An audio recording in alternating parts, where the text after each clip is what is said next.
Right, we have got a 996 turbo in, customer's car, in for a load of work, so we thought it'd be interesting to do a video on it. Where are we starting, Ollie? Now, doing a major service on one of these isn't as fun as it is on a regular one, is it? No. We've got a rear bumper off. Bumper off, intercoolers off. Bumper off and intercooler off just to get to those spark plugs.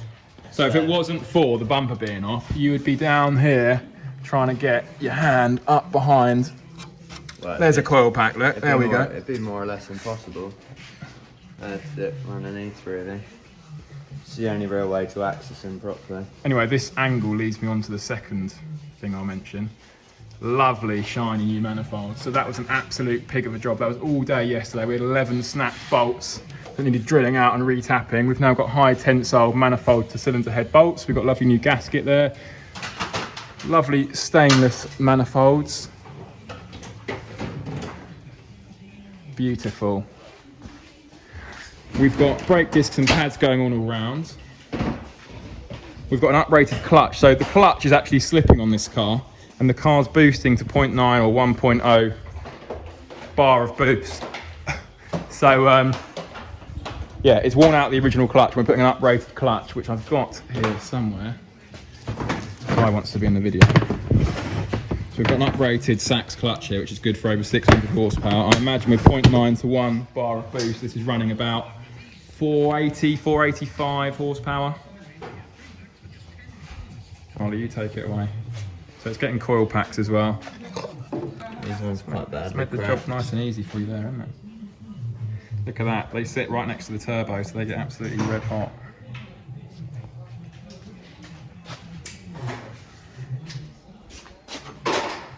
Well overdue. Hey, Ollie. 100%. Your hair looks terrible today. It looks amazing. This summer, I don't want to see them at match. Right, an update on the turbo. So we were just, well I say we, Ollie was just doing the coil packs. The update is the brakes are on all rounds. Lovely jubbly. Jack's just stopped the blowtorch for me, thanks Jack. Lovely new brakes. Lovely new lower arms.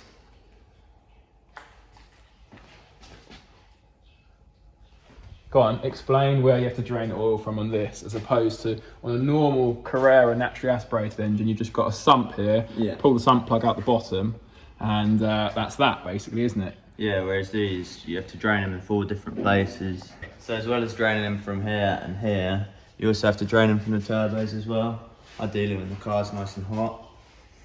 Because yeah, there's 4 places you have to drain as opposed to... One on the other side here, where the one's on the engine itself. Yeah, and here, see that one draining at the moment. Cool. It's a lot more involved, isn't it, doing a service on this turbo? Yeah, there's far more to it. Let us know in the comments what people think about the gilet and t-shirt look when you've got skinny little arms like Ollie. So, a little update with the turbo. The major service has been completed, as you can see by the rear end of the car being back together. If we come over here, the main job has also been completed. This guy here has thrown a clutch in it. Now, as we were talking about before, because it was remapped, it was slipping. Go on, you take it away. Show what we're looking at here. Yeah, so the clutch assembly here, and you can sort of see on the outer edge there is sort of signs of it slipping. It's not actually that worn. Usually if they're worn really badly, the material will be all the way down to these sort of metal pins. So so that's how we can tell that it was slipping, due to the extra power that it's producing, because it's not worn right down the inside. It's not worn out, it's just slipping because it's got too much power for the clutch to deal with it. So hence we put, this is the uprated clutch box. It's a shame we couldn't have the two alongside each other, but there we are. No. So there we go. And then next to it here, we're now putting a 997 GT3 short shifter in. The old one is here. As you can see, it's got the plastic bushings there. As opposed to the 997 one with the metal bushings there. So it just makes it feel kind of more accurate and more precise. It's also got a 15% less swing in the shift itself. So we're going to throw that in now. We're going to chuck that in, aren't we? We're recording. Tell me when we're going. Action. We're Camera. we're action now. We're not Hold action. that thought. It's the diamond wheels people, they can wait. You still filming? Yes. Okay, so this turbo we filmed, you'll be able to tell from the weather out there, which is absolutely beautiful today. Came in 5 months ago. We started taking a video for it, showed the work being done, and then forgot to wrap it up before the customer came to pick up the car. He's been using the car regularly by the looks of it, so we've got, well, for one of these anyway, so what we got 5 months ago, and he's done a couple of thousand miles. Good work.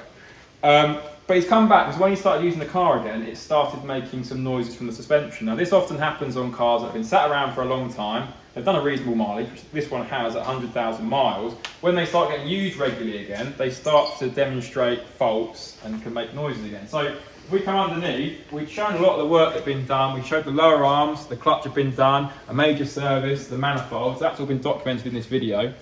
I don't think we showed that we did an aircon pipe, which we can see 5 months later, it's still working and has sorted the leak, as you can see from all this water along the bottom, which just shows that pipe's getting nice and cold and condensating.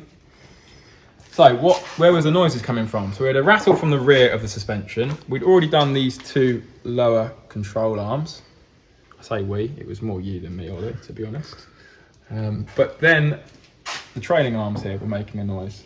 There's not really any way, is there, that you can pry around at the suspension and demonstrate play in the trailing arms, because it's more when the car's actually under load. Yeah. We've only got 2 post ramps. We haven't got a 4 post ramp. If you had a 4 post ramp, you could have the car under load, couldn't you, and be underneath it.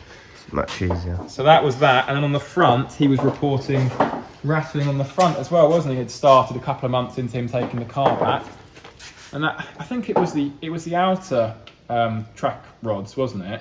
But we've done the inner ones as well. It was the inner track arms. It was the inners, but we've done the outers as well. So you're going to struggle to get in there and show the inner track arms, aren't you? Can you post the camera in there and show the inners? So we just said to him, look, you can see a bit at the end there. See where that boot is. It was economical to do the inner and outer while we were doing one, because we're already there. That's already been taken apart, and it's going to have to go for a wheel alignment afterwards anyway. There we are. So that's it. I think looking at the document, I mean that was the document the first time around, hefty old list. Second time around, yeah, those suspension bits and pieces and getting a wheel alignment done. Is there anything else from the first time around that I didn't mention? Did we mention the coil packs being done?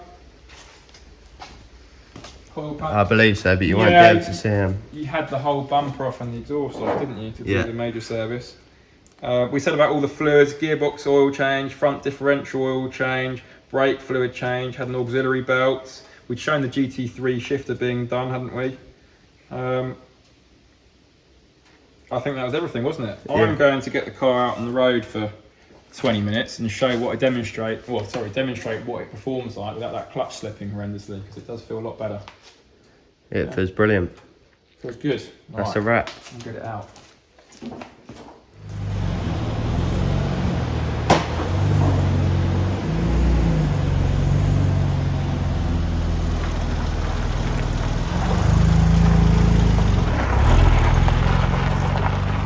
Sounds an awful lot better now it hasn't got manifolds that blow.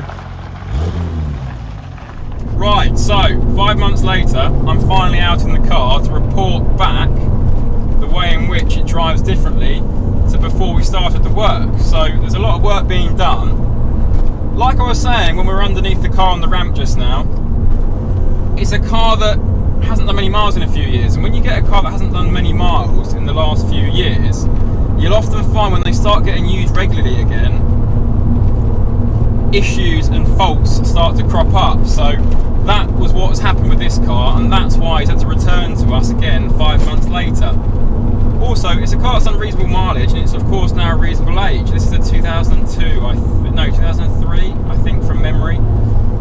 So it's 18 years old, and although it's very clean and clearly it's been garaged for a lot of its life, and we're looking underneath, it doesn't look very corroded, as you'll see from the shots prior to this shot. A lot of the stuff, nothing stands out as new prior to us carrying out the work, of course. It all looks pretty original. And at 18 years old and 101,000 miles, a lot of it is therefore worn out, or getting to the point where it's worn out. So he's had to do all that work.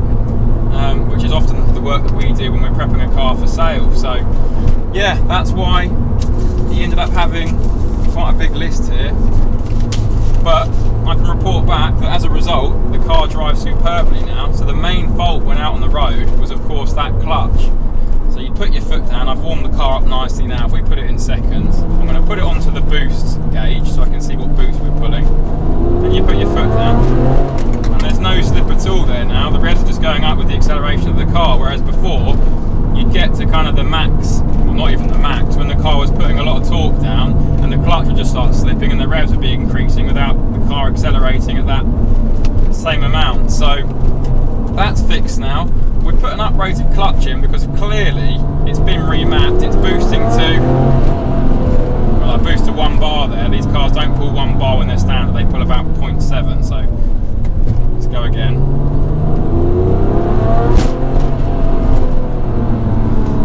So yeah, it's been remapped, and a standard clutch wouldn't hack that amount of torque and power. So we put that uprated clutch in, but what I will say is when you put those uprated clutches in, they do become that much more bitey. So if I come to a standstill, there's no one coming, put it in first. They are one where you have to really feel that biting point and wait for it and not be too sharp coming off the clutch, or you will just stall it. So that's sorted and feels great. The suspension feels like a different car. We've had 4 new lower control arms, rear trailing arms, and now front, inner and outer track rods or track arms. So the car feels tight, it's been realigned. Feels really good. Hopefully no more suspension issues will crop up when he keeps using the car. What other differences we've got? Obviously the brakes were worn out all round. They feel good now. The large turbo brakes. Oh, and the car sounded awful before. It sounded like a tank because both manifolds were blowing. When the customer first rung me up, he was actually worried that he had an internal engine problem because it was kind of making a ticking noise that you'll find manifolds can make when they've got a blow when they're not sealed. So that was a horrible job, having those bolts drilled out, as you've seen us do before. But now it's got 2 nice new shiny stainless steel manifolds without a blow, and the engine sounds as it should. So that wraps us up for this video then. This car's done. I'm going to take it back to FGP now, and the customer's collecting it for a second time later this afternoon.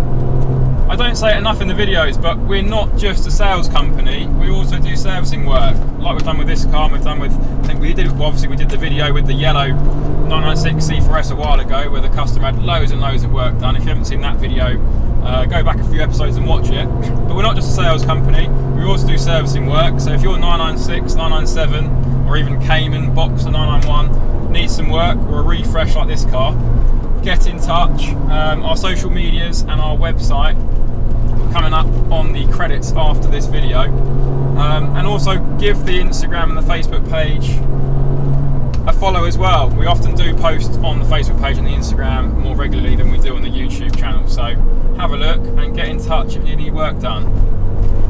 But yeah, thanks for watching, and we'll see you in the next one.